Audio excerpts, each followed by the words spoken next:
Breaking news! A storm that could reshape the future of this franchise forever. Rumors of betrayal, internal sabotage, and a growing division at the highest levels are causing fans to question everything. And just when you thought things couldn't get any more complicated, a calculated media move may have exposed what's really going on behind the scenes in Baltimore. Is what we're witnessing not just a bad phase, but the silent collapse of a dynasty in the making? But before we go any further, if you're a true Ravens fan, click the like button, and if possible, leave a comment below saying, "Go Ravens!" Let's see who's still standing strong. Now, let's delve into what could be the biggest turning point in Ravens history. Alright, let's get into this. If it feels like deja vu, that's because it is. The same tactics, the same narratives, and the same targeted leaks are being deployed again, only the target has changed. A few months ago, the media's crosshairs were aimed squarely at offensive coordinator Todd Monken, with accusations that players didn't like him, that he wasn't scheming effectively, and that he was failing to put his guys in positions to succeed. But when the offense began to click and the team pushed themselves into the playoff conversation, all that noise conveniently disappeared. Now that the team has hit a rough patch and is slipping out of playoff contention,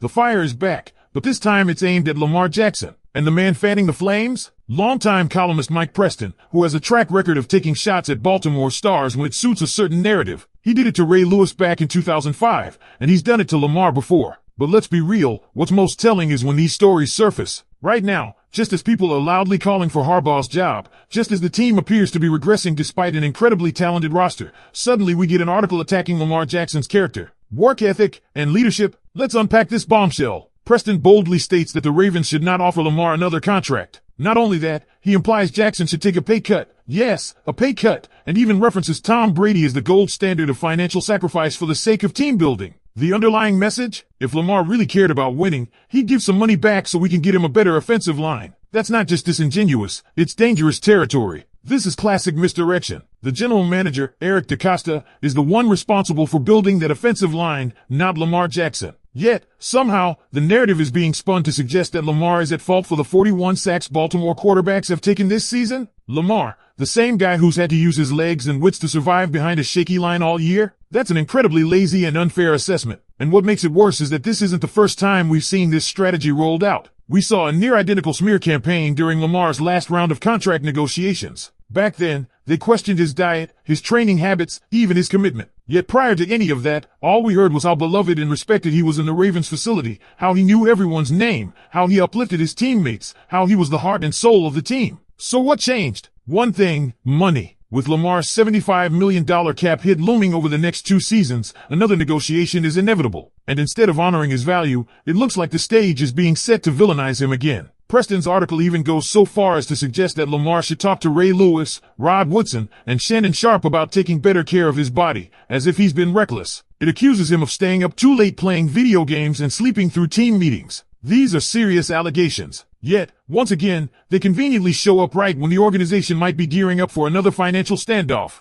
Now here's where it gets really concerning. This article isn't just local chatter. It's gone national. Major names like Adam Schefter, Mike Florio, Nick Wright, and Colin Cowherd are amplifying it. Even players like Garrett Wilson have taken notice. He called it garbage. But this media storm is achieving its goal. It's conditioning the fan base, slowly but surely, to turn on Lamar Jackson. So that if the Ravens decide to move on from him, it won't feel like betrayal. It'll feel like it was Lamar's fault all along. But here's what many fans aren't buying, and what many insiders are starting to talk about. This could all be laying the groundwork for a major offseason decision, choosing between John Harbaugh and Lamar Jackson. Think about it. With all the national attention focused on Lamar's supposed flaws, it's almost as if a campaign is underway to make Harbaugh look like the more stable option. Never mind the fact that Harbaugh holds the record for the most blown double-digit second-half leads since 1991. Never mind the complete lack of accountability we've seen from the coaching staff year after year. Never mind the fact that Lamar Jackson is the engine of this team and the main reason they're competitive at all. This team without Lamar? You've seen it. It's not pretty. And let's not forget, Lamar has a no-trade clause. So while some, including Preston, suggest the Ravens should explore trading him to a team like Miami or Las Vegas, it's not that simple. Lamar holds all the power. He decides where he goes, if anywhere at all. They can't sneak a deal through in the middle of the night. He has to approve it. So unless the Ravens are willing to alienate their franchise player even further, this entire charade could backfire in a major way. But here's the question fans are now wrestling with, one that's dividing the fan base. Let's keep going, because if we're being honest, this isn't just about Lamar Jackson or John Harbaugh anymore. This is about a franchise at a serious crossroads, and the choices they make in the upcoming offseason could define the next decade of Baltimore football. When you look at the growing frustration among fans, you start to understand just how deep this goes. We're not just talking about the results on the field anymore. We're talking about the culture, the identity, the sense that the Ravens used to stand for something, and that somewhere along the way, they lost it. Under Harbaugh's leadership, Baltimore once had a reputation for being one of the most disciplined, ruthless, and mentally tough teams in the NFL. Those days feel like a distant memory now. Year after year, we see the same patterns: promising starts, double-digit leads blown, and gut-wrenching collapses. All while the coaching staff sticks with the same conservative decisions, lacks real-time adjustments, and leans on culture as an excuse for poor execution.